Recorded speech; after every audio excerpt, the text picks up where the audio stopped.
శేషాచలం అడవుల్లో పొగమంచును చీలుస్తూ ఒక వ్యక్తి నడుస్తున్నాడు. అతని శరీరభాషే శక్తిని చాటుతుంది.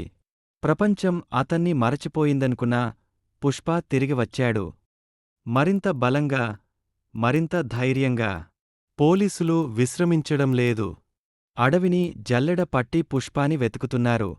ఇన్స్పెక్టర్ భన్వర్ సింగ్ శేఖావత్ తన వ్యూహాన్ని పదును పెడుతున్నాడు. ఈసారి తప్పించుకునే వీలే లేదు. పుష్ప సామ్రాజ్యం విస్తరించింది. అతని గుంపు స్మగ్లింగ్ను మరింత తెలివిగా నిర్వహిస్తోంది. గుట్టుగా ఎర్రచందనం దొంగతనం కొనసాగుతూనే ఉంది. పుష్ప తన అనుచరుల ముందు నిలబడాడు. అతని మాటలు తక్కువ, కాని బలమైనవి. కొత్త ప్రమాదం దగ్గరపడుతోంది. జగదీష్ అనే క్రూరమైన స్మగ్లర్ పుష్ప స్థానం తీసుకోవాలని చూస్తున్నాడు. ఇప్పుడు యుద్ధం మొదలైంది. పుష్ప గుంపు భూగర్భ మార్గాలను ఉపయోగిస్తూ ఎర్రచందనం స్మగ్లింగ్ను కొనసాగిస్తోంది. ఆ మార్గాలను పోలీసులు కనుగొనలేరు. ఒక వెబ్హౌస్ మీద పోలీసులు దాడి చేశారు. పుష్ప గుంపు చెల్లాచెదురైంది. కాని పుష్ప మాత్రం ప్రశాంతంగా ఉన్నాడు. పోలీసులు తనను పట్టుకోవడానికి ఉత్సాహంగా ఉన్నా పుష్ప ఒక బుద్ధిమంతుడు. అతను తప్పుదారి చూపిస్తూ అసలైన వ్యూహాన్ని అమలు చేస్తున్నాడు. పుష్ప విశ్వసించిన వ్యక్తులలో ఒకడు విశ్వాసఘాతం చేశాడు. అతను శత్రువులకు సమాచారం ఇచ్చాడు.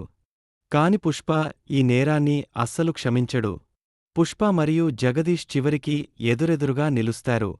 ఇది డబ్బు లేదా అధికారంపై కాదు, గౌరవంపై పోరాటం. పుష్ప రాళ్లపైనుంచి దూకుతూ, గుళ్ళు తప్పించుకుంటూ ముందుకు సాగుతున్నాడు. జలపాతం గర్జన చేస్తూ ప్రవహిస్తున్నది. అతను మాయం అవుతాడు. పోలీసులందరూ అవాక్కే చూస్తారు. పుష్ప ఒక స్మగ్లర్ మాత్రమే కాదు, అతను గ్రామస్థులకు హీరో. అతనిని వారు దాచిపెడతారు. విశ్వాసం డబ్బుతో కొనుగోలు చేయలేమని నిరూపిస్తారు.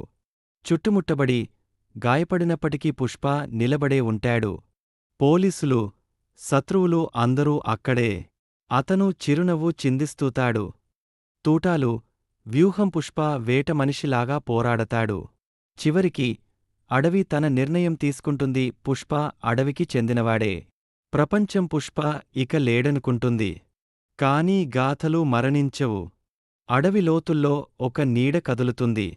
కొత్త కథ మొదలు కానుంది.